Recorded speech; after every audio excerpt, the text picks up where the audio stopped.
My name is Deborah Johnson. My pronouns are she, her, hers. During sabbatical, we're experimenting with a few changes, and one of them is that announcements will come here at the beginning before worship begins. We are a community seeking to deepen spiritually, to take care of one another, and to be a blessing to the world. Unitarian Universalism is a faith for all.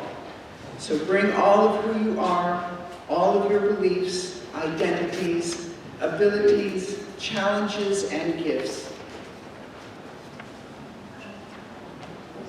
Bring all of who you've been and all of what you've done. There is room for all of it here. We are not concerned about sounds that children or Lars or anyone else might make during the service, and hope you won't be either. Our congregation includes a wide diversity of beliefs, and we know we don't need to think alike to love alike. We invite you to translate freely the language you hear today. Today we welcome to our pulpit our guest minister, the Reverend Aija Simpson-Newbury, she, her. Aija previously served our congregation in Bowling Springs, Pennsylvania. For the last year, she's been traveling in the country with her wife, toddler, and more diapers than you can imagine. It remains to be seen if this was a good idea. We have learned through the pandemic that our sanctuary is not this room or any place at all. Sanctuary is what we create together. Please come in and rest for a while. You are so welcome here. Now, if you would like, please take a moment to turn and say hello to those sitting near you. Otherwise, feel free to sit in quiet contemplation before the service begins.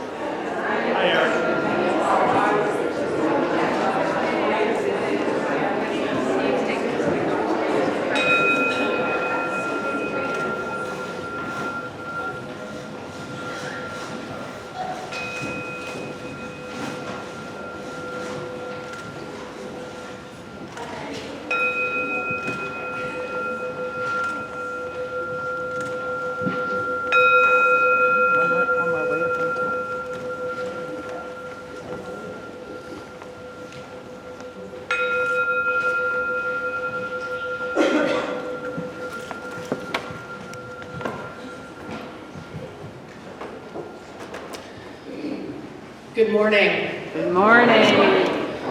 Welcome, welcome, welcome. Whoever you are, however you got here, however your spirit is landing, you are welcome here. But more than being welcome here, I wonder if you know how badly you are wanted here. No matter how you came through our doors this morning, if your spirit lifted you up the stairs or the elevator faster than your feet could carry you, you're wanted here. If it was hard to get out of bed, to get out of your house, to come through our doors, you are wanted here. Even more than you're wanted here, you are badly needed here.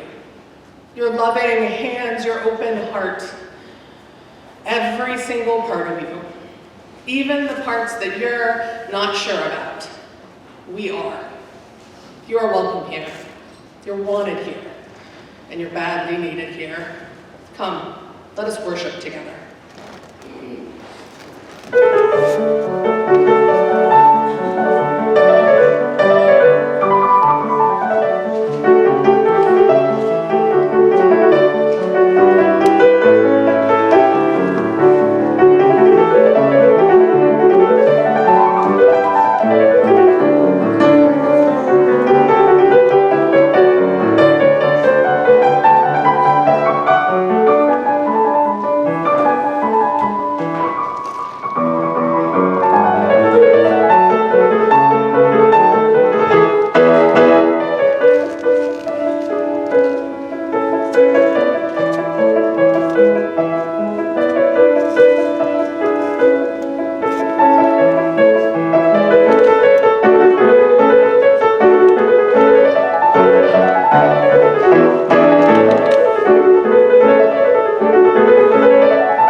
settle into your body more fully. Remind you that you are whole, you belong wholly upon this earth, and you are held in the love that holds us all in tenderness. With each bell, I invite you to breathe in and release, or close your eyes and then open them.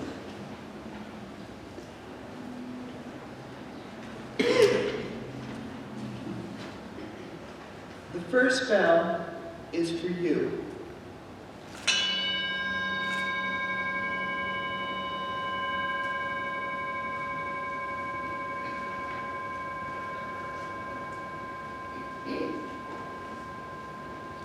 The second is for your loved ones.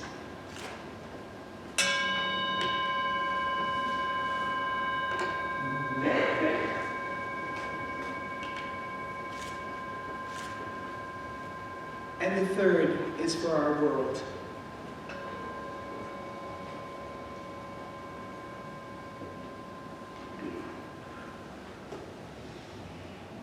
Please stand as you are able. It's the thing I do best. And let's sing our opening hymn, Wo Ya Ya. It's number 1020 in your blue hymn book.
If you are with us remotely, I invite you to get a candle and light it as we light our common chalice in the meeting house.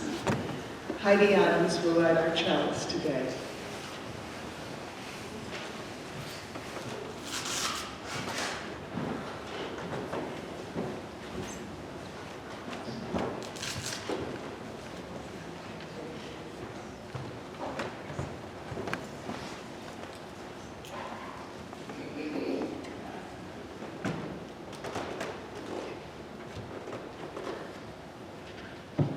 Good morning. Good morning. Buenos días. Buenos días. Okay, my name is Haydee Adams, My name is Sophia Adams. and I like to call myself she or her. Today, I want to say that I'm part of the internship committee. I was very honored to be and still be. So, the other thing that I want to say about today's chalice is that we are reading a poem that Ray, Aija selected. And when I saw the poem, it was such a nice thing for me to see because I grew up with this poem. It is actually a nice song, but if you Google it, it is very moving.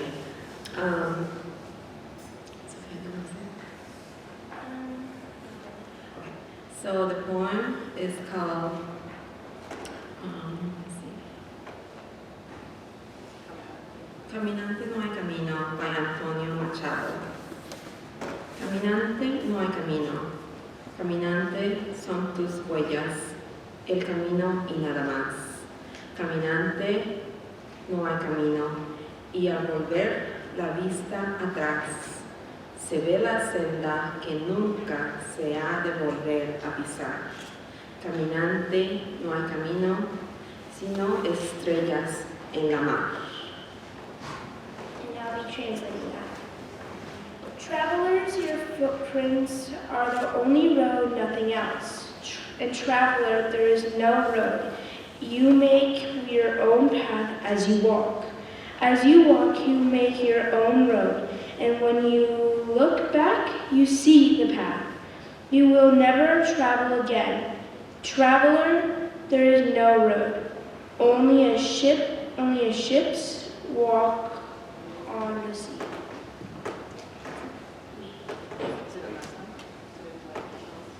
Today, I like our chalice for making our own path as we go.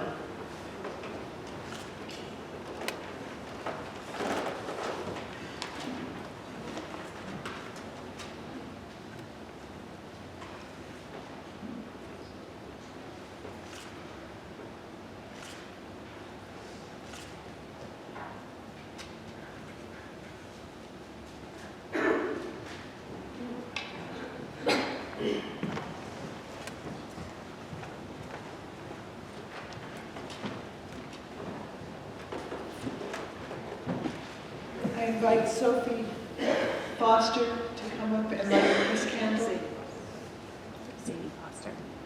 Each Sunday morning, we light a peace candle to remind us that we live in a time of war and that there's violence in so many places in our world. May everyone around the globe feel safe and strong and free and loved.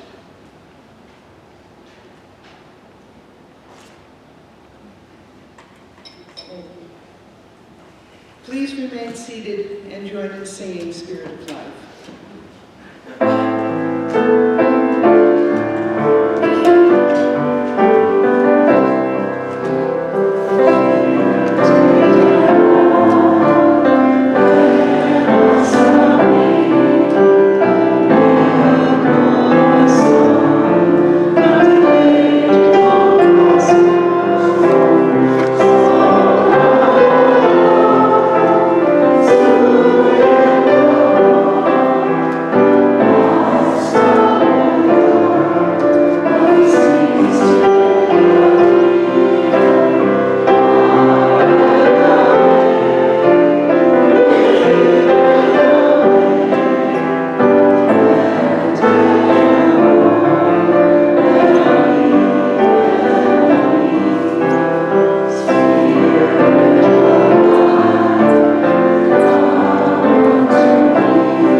So good morning, I am Li Kynvi. I use they, them, their pronouns. I am serving happily, gratefully, honored as your sabbatical minister.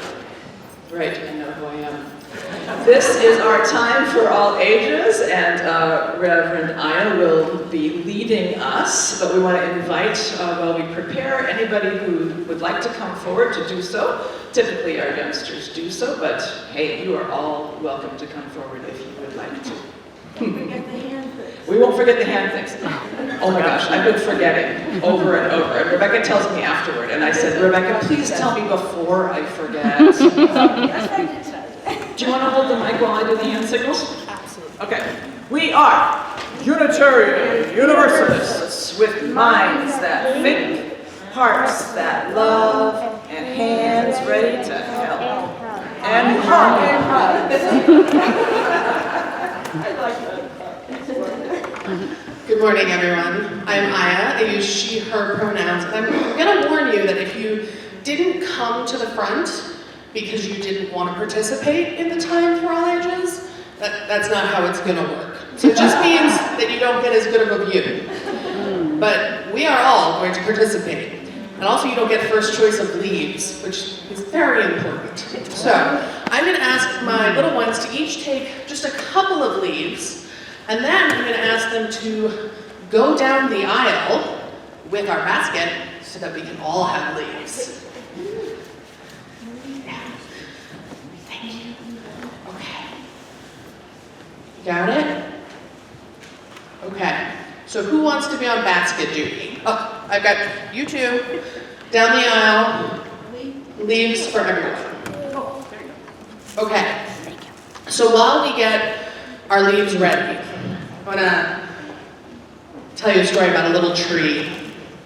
There was a little tree, a tiny little tree, maybe an acorn.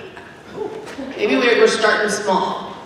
So while we get our leaves ready, I'm going to invite everyone to make themselves as small as possible. And keep your feet rooted on the ground, because, yeah, I know, this one's difficult. So do it at whatever is comfortable for your body. And I want you to think about roots. You're going to take your feet and see if you can make yourself some roots. Can you dig? And we're going to have to dig pretty deep. I think we're on the top floor of this building, so your roots are going to have to go down, down, down, down deep.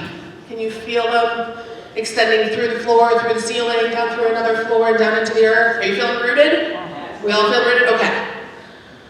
So now that we're feeling rooted, I'm going to invite the kids to just send that basket down, because I need my trees up here. So I want you to take your leaves and hold them to a part of your body. So the only rule for this exercise is our leaves can't stop touching our bodies. So we're going to be trees that are trying to grow, but we got to keep our leaves touching our bodies. Do you think can we do a little growth? Can I put our amazing music director on the spot and ask for some tree growing music? Can we start to, okay, everyone ready? It's time to grow. Let's go. I do not see any trees in this congregation. Okay, so with our leaves touching our bodies, not our hands, our bodies, leaves touching our bodies. Okay, so how much can we grow with our leaves touching our bodies? As long as we keep our leaves. Yeah, we got our roots down deep, but our branches can't go high. So what if we were a tree that was afraid to let go of our leaves? What if our leaves were super important to us and we were afraid to let go of our leaves? This is as high as we get. But I wonder if I have some trees who are feeling brave. This is not y'all, if you're not super special trees. Do I have super special trees who are feeling brave who might want to let go of their leaves? That's you too. Over here. And when you let go of your leaves, can you make a really big tree? Yeah. Oh, yeah. So I wonder if all of us want to be brave trees and let go of our leaves and see if our arms. So if you still have your leaves, on three, I want you to fling your leaves. Thank you. As far as possible. 1, 2, 3, go! And then we're a beautiful forest. So I'm going to invite our young people, wherever our young people go, which I don't know. Downstairs. But I have extra leaves, big leaves, in case they maybe want to be a procession of trees on their way down. Just pass it. Are you not going to go over the road? Just send it to them. Yes, Thank you, my trees. Go, flourish, get big. We'll sing you out. Yes?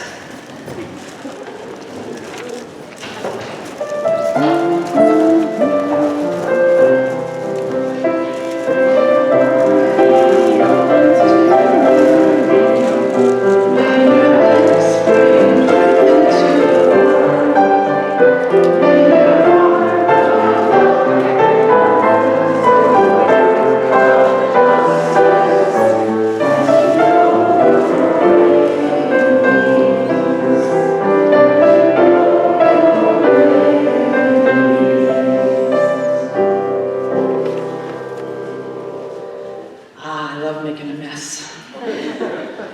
During sabbatical time, we're taking a little bit of time each week to talk about the proposed Eighth Amendment. The eighth principle to Unitarian Universalism. We've been talking about the 7 principles so far. We talked in particular about the proposed 8th principle, which our children have already adapted and adopted, and they can explain it to you. Zoe told us last week from memory that the gist of it is to build the beloved community free of racism and oppression. Our Unitarian Universalist principles and sources are a part, actually, of the Unitarian Universalist Association bylaws and rules. And they are the part of the bylaws and rules called Article 2. And they've become rather treasured ideals over the years. I think for some religious institutions, the equivalent of Article 2 would be a permanent creed, a statement of what we believe as a religion, as a faith. But because we understand Unitarian Universalism to be a living tradition, we think it's actually important to revisit even our most treasured ideals. In fact, maybe especially our most treasured ideals. Not that we have to change them, but to go back and look again. Check our values. Is this still as meaningful as it was when we started? Is this what we want? Is there more? So every 15 years, we've committed to examine Article 2 to see if anything about it needs to change. It needs to change in order to better reflect the Unitarian Universalism that we are today and that we are aiming toward. Last time, the principles and sources were changed was approximately 1984. There was a little dinking around after that with words, but it's been a while. So there's a commission that has been doing the work of looking at Article 2 the last couple of years. And surprisingly enough, it's called the Article 2 Commission. They have made a proposal, and it's now being circulated, it's being talked about, it's being debated by thousands of Unitarian Universalists across the whole country. We're in conversation about it. So this coming week, I'll share some resources about exactly what that is in the newsletter, but you don't have to rely on me because most of you probably know how to use Google, and if you're really interested in this, you Google Article 2, it'll get you. It'll get you there, okay? Yeah, we will get there, heaven knows how we will get there. So I'm going to shift to the introduction to our offering now. About 12% of Unitarian Universalists were raised in this faith.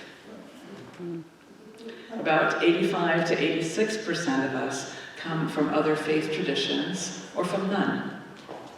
So what we call Unitarian Universalism a non-creedal religion, meaning we don't gather around common spiritual beliefs. You are welcome here. If you identify with another religion, you are welcome here. If you are a Christian, if you identify as a Jew, a pagan, a Muslim, a Buddhist, a Hindu, you are welcome here as someone who is multi-religious. You are welcome here as a theist, meaning you believe in a god or gods of some sort or another. You're welcome here as an atheist, as an agnostic. So what is it that holds us together as a religion if it's not creed, if it's not belief? We gather around covenant. We gather around how we are agreeing to be with each other. We have something that we nurture and feed here. We have something that will sustain us. We have something that will hold us because this life is hard. It's hard. So what is it for you that's transformative, that's life-giving? What of that have you found here, or do you hope to find here? Or can you help us create here? Some are sustained by hope, some by love, by mystery, by grace, by mercy. Some are sustained by the way spirituality and social engagement are integrated, by the way our faith life sustains our social justice work. Some of us are sustained by goodness, by creativity, by responsibility, by being the ones who create the embrace that we offer as a community. Some of us are sustained by the courage shown here, by each other, sustained by how that courage inspires your own. And some of us, it's really also and or about the deepening and the growing and the stretching that we do here personally and together. Some are sustained by remaking this sacred world over and over. We're sustained by the promise of future generations, by our kids, by the connection with our ancestors, by the God of our understanding. And some are really fueled by this common shared belief we have in humanity's unassailable goodness. So what sustains you? What reminds you whose you are? What do you get here? The music, the sound of each other, the moment to pause, the beauty, the commitment that we have toward bending that arc toward justice. The reminder that we all get here, that brokenness is without a doubt a perfectly fine way of being fully human. First Parish Church of Groton has mattered since 1655. It has changed and grown, and its people over hundreds of years have always stepped up to make that possible. We are its people now. We are its people now, and it is our turn to do it again. And we are needing to close the gap between the funds that we need to finish the year in the black and the funds that we have available. The morning offering will be gratefully accepted this morning.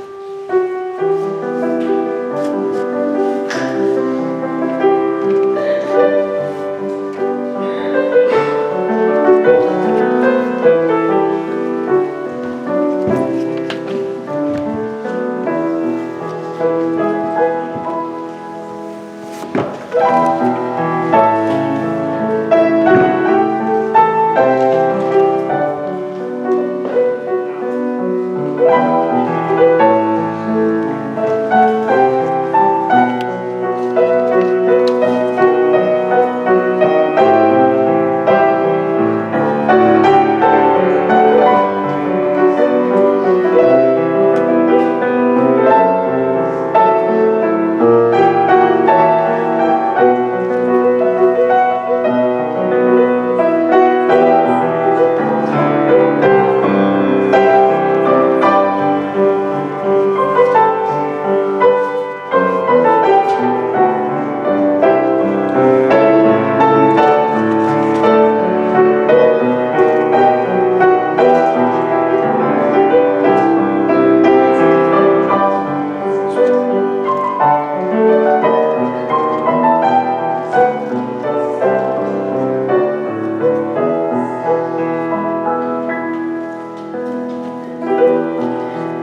Our reading this morning is called For the Hardest Days, and it's by Clint Smith. Some evenings after days when the world feels like it has poured out all its despair onto me, when I am awash with burdens that rest atop my body like a burlap of jostling shadows, I find a place to watch the sun set. I dig my feet into a soil that has rebirthed itself 1,000,000 times over. I listen to the sound of leaves as they decide whether or not it's time to descend from their branches. It is hard to describe the comfort one feels in sitting with something you trust will always be there, something you can count on to remain familiar even when all else seems awry. How remarkable it is to know that so many have watched the same sunset before you. How the wind can carry pollen and drop it somewhere it has never been. How the leaves have always become the soil that then becomes the leaves again. How maybe we're not so different from the leaves. How maybe we are also always being reborn to be something more than we once were. And maybe that's actually what waking up each morning is. A reminder that we are born of the same atoms as every plant and bird and mountain and ocean around us. Please stand as you are able to sing Love Will Guide Us.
The poet shares his wisdom. Words by Khalil Gibran. It is said that before entering the sea, the river trembles with fear. She looks back at the paths she has traveled, from the peaks of the mountains, the long, winding road crossing forests and villages. And in front of her, she sees an ocean so vast that to enter, there seems nothing more than to disappear forever. But there's no other way. The river cannot go back. Nobody can go back. To go back is impossible in existence. The river needs to take the risk of entering the ocean, because only then will fear disappear, because that's where the river will know it's not about disappearing into the ocean, but of becoming the ocean.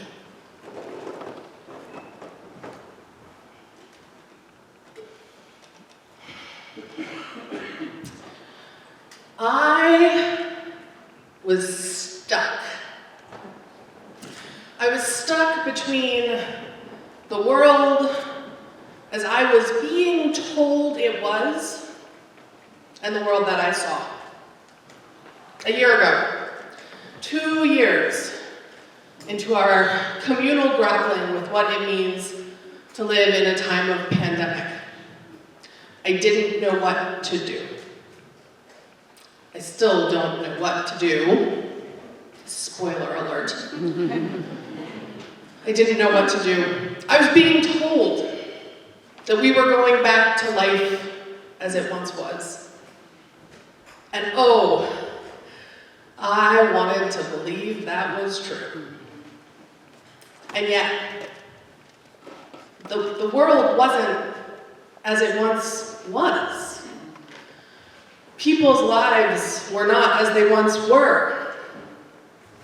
People I loved still couldn't go out in the world, people who were immunocompromised, my unvaccinatable child. It seemed too soon, but maybe also too late. The world wasn't as it was.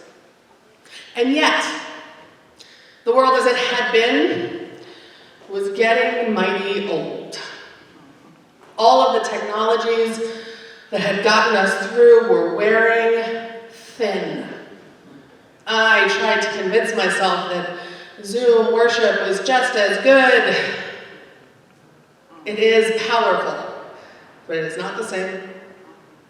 I tried to convince myself that the world as it was, my world as it was okay. I was stuck.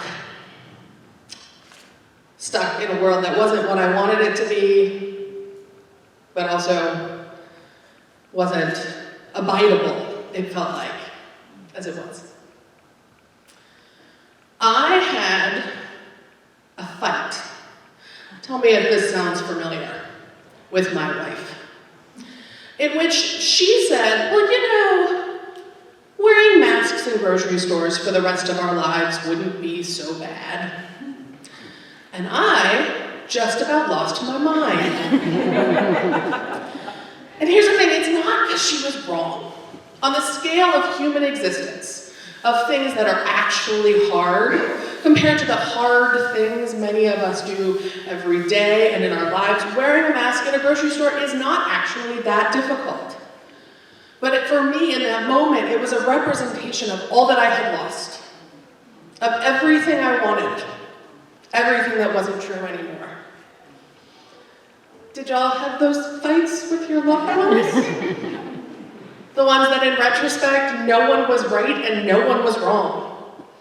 It was just hard. Everything felt hard. Now look, I'm a minister. I do have the tools available for a spiritual crisis, because that's what this was, a spiritual crisis. I know what to do. I tell people what to do. Go for a walk in the woods. Meditate. Be part of your community. Do a gratitude journal. A gratitude journal, a thing that has helped no one in crisis ever. Interestingly, when you're not in crisis, excellent practice. I had all the tools available to me, and I utilized some of them. And then I ran away from home, which was a very mature response. My wife and I sold our house, packed all of our belongings, bought the largest car that two climate-conscious, hippie-adjacent people can buy, which, in case you're wondering, is a Subaru Outback, the Unitarian Universalist of vehicles.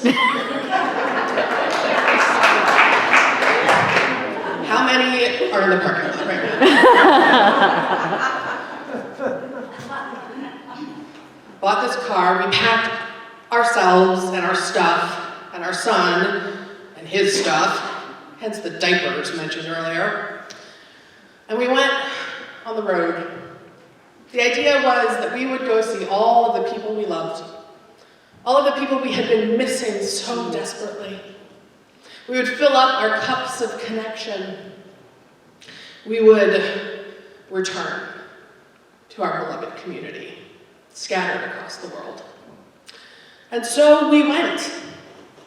We went down to New Orleans, and my son, a COVID baby, got swept into this pack of cousins. I think before that he wasn't actually positive other children existed. And he seemed a little confused, but game. My wife and I went to the New Orleans Jazz and Heritage Festival and simultaneously burst into tears the moment the crowd started to sing. And all the stories we had told ourselves about, it's okay, we don't miss him singing that much, suddenly were exposed as the lies they were. We drove up to Vermont. We went swimming in creeks, most of them creeks that apparently didn't carry the risk of Giardia. Oops. We went to farm stands.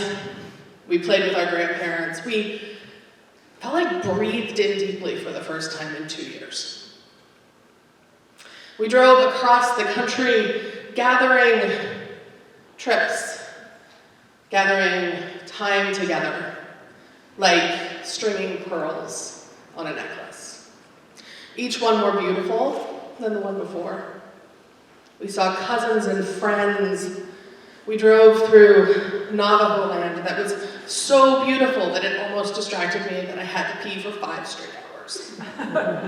There's nowhere to stop, nowhere. Prepare yourself. It was beautiful, it was amazing. We landed in the San Francisco Bay Area into the welcoming arms of my parents, which was good, because we were tired.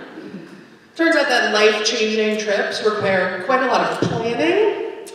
Packing and unpacking your stuff every night is exhausting. And we were done.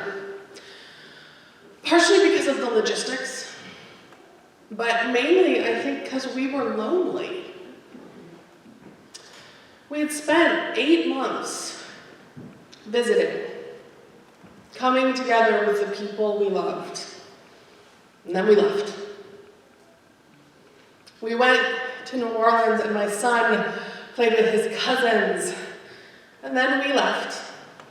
They're still there, digging their lives more deeply together.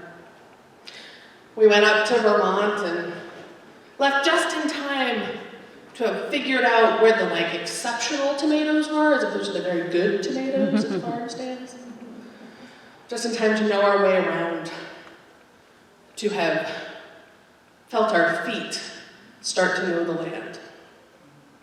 We stayed up late with our cousins, and we got up, and we packed our car in the morning. We left. We left, and we left, and we left. Which is actually what much of life is about, not just trips.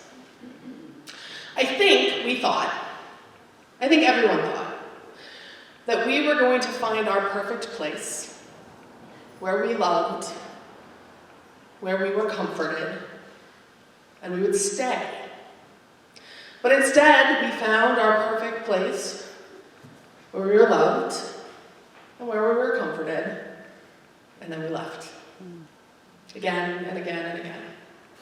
And we left for all of the reasons that people leave communities. We left because we had plans.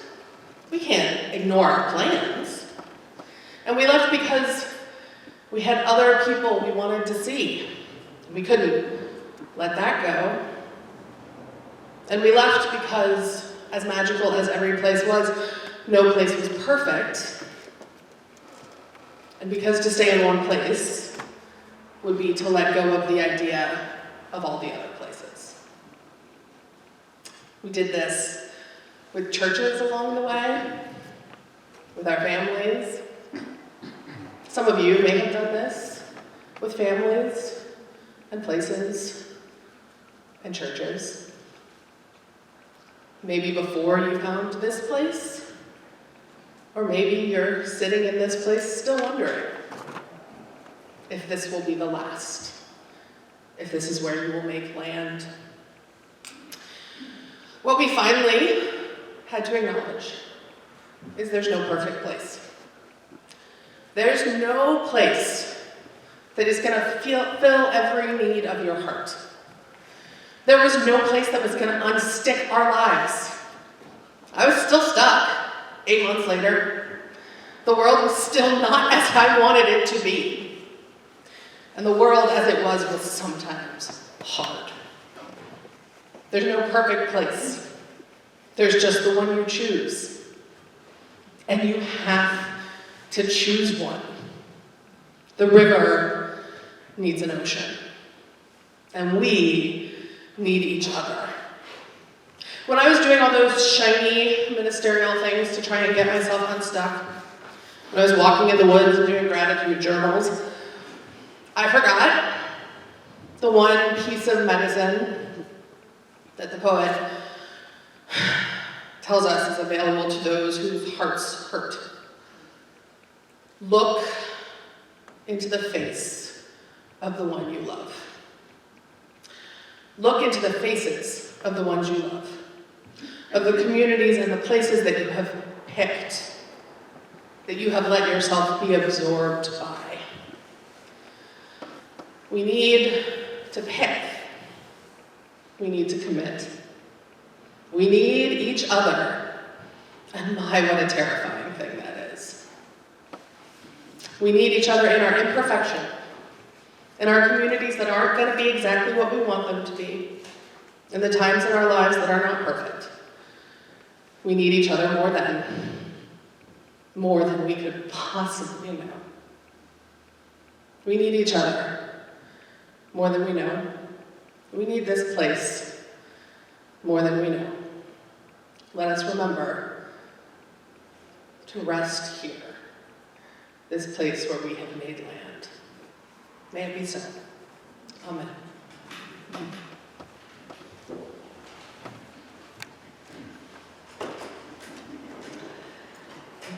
Remain seated, I think, for our song prayer. As soon as Shawn, with a brand new knee, makes his way to the front, it is an Teal hymnal, number 1011. I love this because my word of the year is teshuvah, or teshuva, which means to turn and return. And this is that anthem. It's called Return Again.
Return to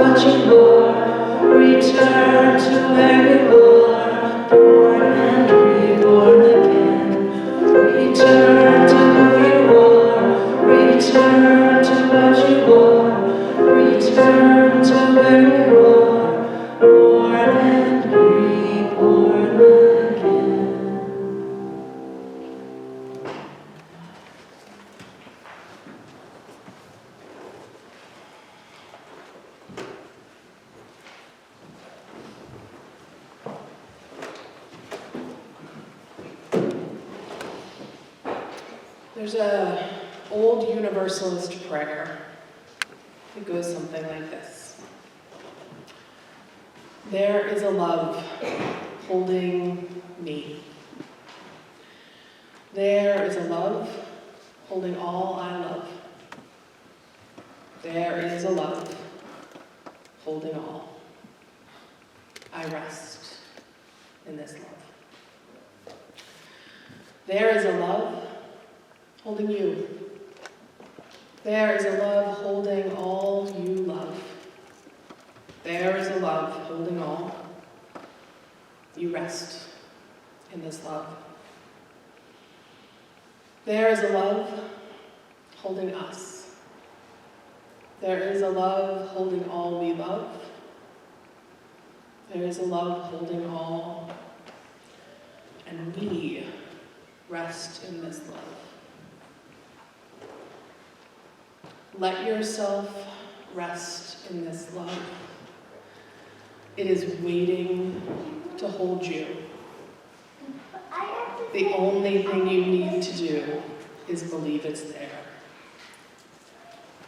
Rest in this love as we ask this love to hold all who love Sanakazi, who died on Wednesday at the age of 44 after a brief illness. She was a beloved teacher at Oak Meadow School in Littleton and described as the most beautiful soul who touched the lives of so many and made magic in the classroom with her preschoolers. Let us ask that Paul Harder, who is home recovering from hip replacement, rest in this love. Let us extend this circle of love to Bob Noack, who is in rehab after a hip fracture. Bob is at the Life Care Center in Littleton. Let us imagine this love holding Joseph Trinacosta and everyone who loves him as he comes to die, leaving a legacy of love and family. Let us all rest in this love. A love made real every time we come together. A love strengthened by our thoughts and our prayers and our hearts, waiting to hold us all, waiting to hold you. Amen.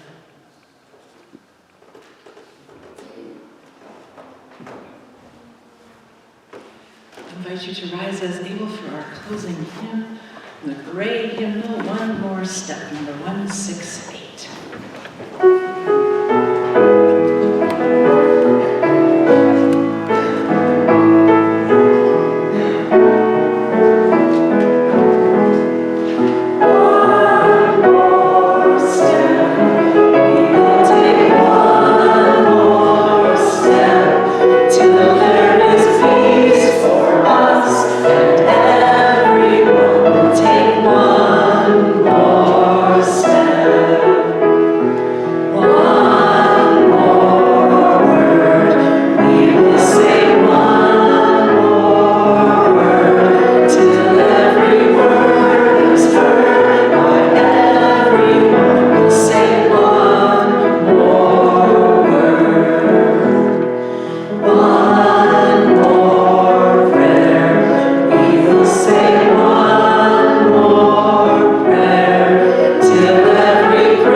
and sturdy threads of love.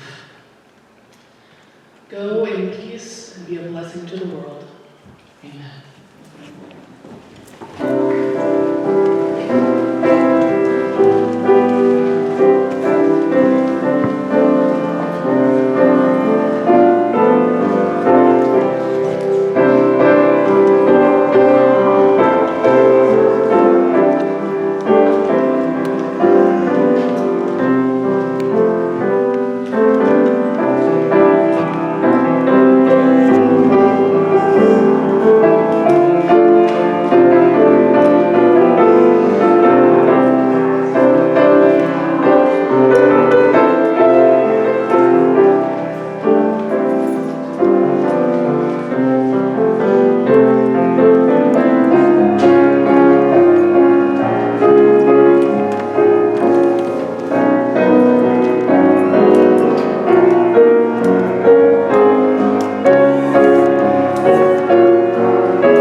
Amen.